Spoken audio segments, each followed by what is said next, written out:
Welcome to learning management system superior group of colleges Chawinda campus. मैं हूं आपका teacher Tasadduq Naseer, physics teacher Tasadduq Naseer. और आज हम पढ़ेंगे, आज का जो हमारा टॉपिक है lecture number 17, chapter number 6, fluid flow.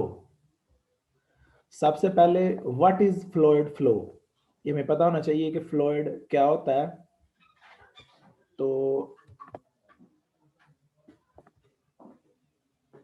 Fluid, सबसे पहले फ्लूइड की दो टाइप्स हैं, streamline flow and turbulent flow.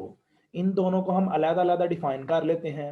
In laminar और streamline flow, each particle along a streamline moves exactly along the same path followed by the particle which passes through that point earlier। Student, इसमें हमने बताना है कि जब fluid यानी कि liquid या गैसेस किसी पाइप में से मूव करते हैं, तो ये देखें साथ डायग्राम स्ट्रीमलाइन फ्लो शो हुआ है। इसमें जो फ्लूइड के पार्टिकल है वो सेम पाथ के अलॉन्ग मूव कर रहे होते हैं। जैसे ये फ्लूइड की लाइंस जा रही हैं, तो इनमें जो आगे गुजरने वाले पार्टिकल हैं वो और जो पीछे आने वाले पार्टिकल हैं वो सेम पाथ को फॉलो करते हैं। इसकी सेकंड डेफिनेशन स्टूडेंट इस तरह से होगी, the flow of fluid in which every particle of fluid moves along a smooth path is called laminar flow. इनके जिसमें हमारे फ्लूइड के पार्टिकल जो हैं वो स्मूथ पाथ के अलोंग मूव करते हैं, उनका पाथ जिगजैग नहीं होता, वो अपनी डायरेक्शन को चेंज नहीं करते। That flow is called laminar flow. अब हम आते हैं स्टूडेंट्स सेकंड टाइप पे, that one is turbulent flow. The irregular और unsteady flow of fluid is called turbulent flow. Student, जो फ्लो इरेगुलर होगा, अनस्टडी होगा, जैसे कि इस डायग्राम में भी शो है, देखें आगे एक प्लेट रखी हुई है हमने ये वाली, और फ्लूइड जो है वो प्लेट से डाइवर्ट होके तो आगे क्या हो गया, उसकी डायरेक्शन चेंज हो गई है। यानी कि पार्टिकल्स ने अपनी डायरेक्शन को चेंज कर लिया है, उनकी डायरेक्शन, उनका पाथ सेम नहीं रहा। इसलिए हम कहेंगे इरेगुलर और unsteady flow of fluid is called turbulent flow.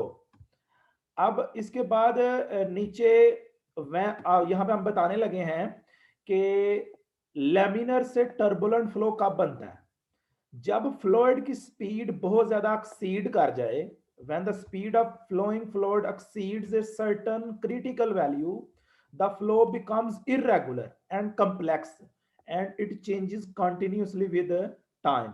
thus according to diagram, जैसे स्टूडेंट्स देखें, जब फ्लूइड किसी पाइप में से गुजर रहा हो तो उस वक्त उसके पार्टिकल्स, फ्लूइड के पार्टिकल्स वो along the same path move कर रहे होते हैं, यूनिडायरेक्शनल मूव कर रहे हैं। लेकिन अगर वाटर किसी तालाब में है, सी में है, रिवर में है, तो वहां पे वाटर के पार्टिकल्स, फ्लूइड के पार्टिकल्स वो स्मूथ पाथ के अलोंग मूव नहीं करते। तो वो कौन सा फ्लो हुआ, टर्बुलेंट फ्लो। अब नेक्स्ट हम चलते हैं, ये शॉर्ट क्वेश्चन है, बहुत ज्यादा important, difference between laminar flow and turbulent flow. तो student, in laminar flow each particle of fluid moves along a smooth path, each particle of fluid moves along a smooth path which does not change with the time। smooth path change नहीं होगा, यानी कि direction change नहीं होगी। but in turbulent flow the flow pattern is not smooth but continuously changes with the time। आगे फिर in laminar flow stream lines do not cross each other while in turbulent flow it does not happen। कि stream line में जो laminar flow है, stream lines उसमें एक दूसरे को क्रॉस नहीं करती, लेकिन टर्बुलेंट फ्लो में स्ट्रीम लाइंस एक दूसरे को क्रॉस करेंगी। लास्ट वन है in turbulent flow, in turbulent flow the velocity of fluid changes abruptly, velocity of fluid changes abruptly। आगे है नेक्स्ट वन, एक कंडीशन है steady flow condition. For steady flow different stream lines can never intersect each other, this condition is called steady flow condition.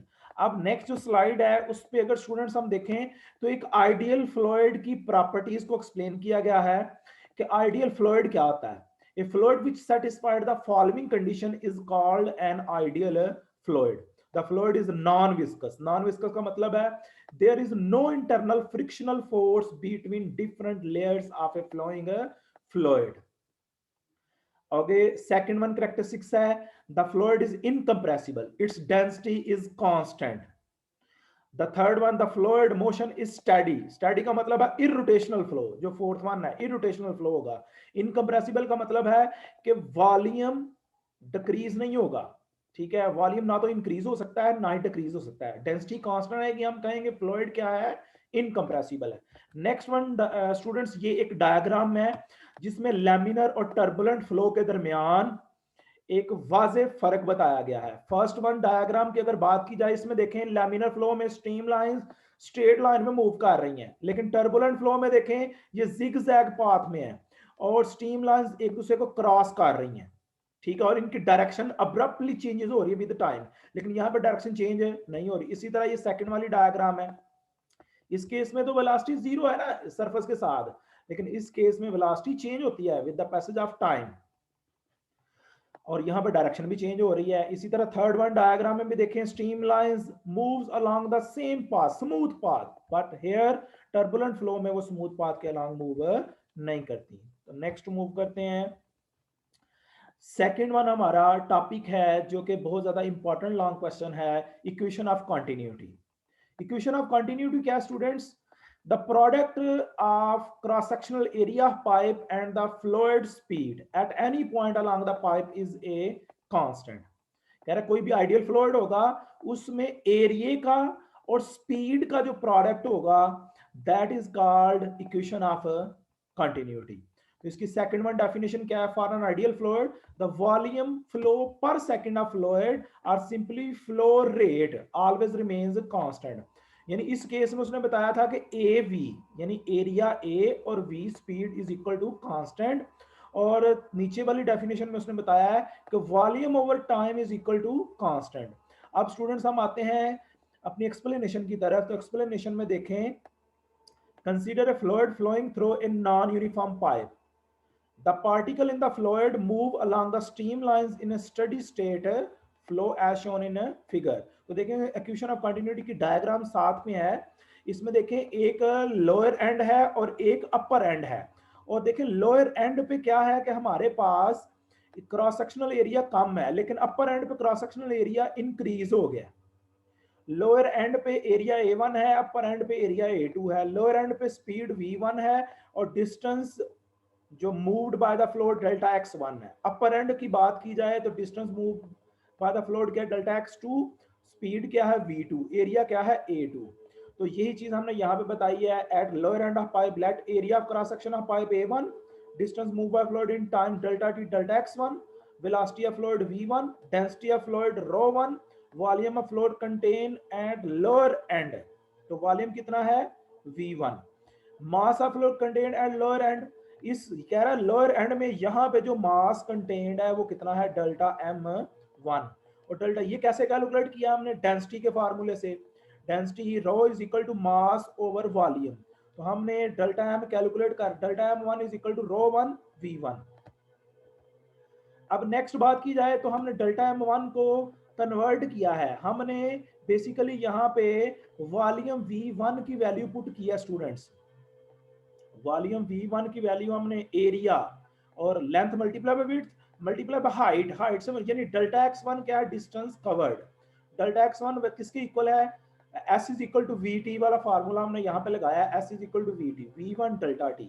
तो ये आपके पास delta m1 आ गया रो1 A1 delta x1 और delta m1 क्या आ जाएगा? रो1. यहाँ पे स्टूडेंट्स आएगा रो1 A1 V1 डेल्टा T. अब हम बात कर लेते हैं at upper and of pipe. तो अपर एंड पे मैंने बताया था क्रॉस सेक्शनल एरिया A2 है, डिस्टेंस मूव्ड बाय क्या है? Delta x2, velocity of fluid क्या है? V2, डेंसिटी ऑफ फ्लूइड क्या है? ρ2. और volume contained at upper and कितना है? V2. और मास कितना होगा जो अपर एंड में कंटेन्ड होगा? That is delta m2. तो डेल्टा एम टू सिमिलरली जैसे ये फार्मूला बनाया उसी तरह से ये आ जाएगा delta M two is equal to rho two A two V two delta T. अब यहाँ पे हमने law of conservation of mass लगाना है। If the fluid is incompressible and flow is steady the mass of fluid is conserved, यानी कि the mass that flows into the bottom of the pipe through A1 in time delta t must be equal to the mass of the fluid in out of the upper end of the pipe through A2 flows out through A2 in the same time. Therefore हम यहाँ पे law conservation of mass लगाएंगे कि delta m1 is equal to delta m2, और यहाँ पे हमने ऊपर डेल्टा m1 की वैल्यू भी फाइंड की हुई है और डेल्टा m2 की भी वैल्यू फाइंड की है, वो दोनों हम यहाँ पे पुट करेंगे। यहाँ पे डेल्टा टी से कैंसिल हो गया, यहाँ पे इक्वेशन आ गई rho one A one V one and rho two A two V two, यहाँ पे आना था rho two. This equation is called equation of continuity. अब यहाँ पे हमने बताया कि ये आइडियल फ्लूइड है और आइडियल फ्लूइड की डेंसिटी कांस्टेंट होती है, तो लिहाजा हम कहेंगे rho one is equal to rho two is equal to rho, जैसे कि हमने यहाँ पे भी लिखा हुआ है rho one is equal to rho one. तो ये कैंसिल हो गया, आपके पास फार्मूला रो रो से कैंसिल हुआ तो फार्मूला बन गया A1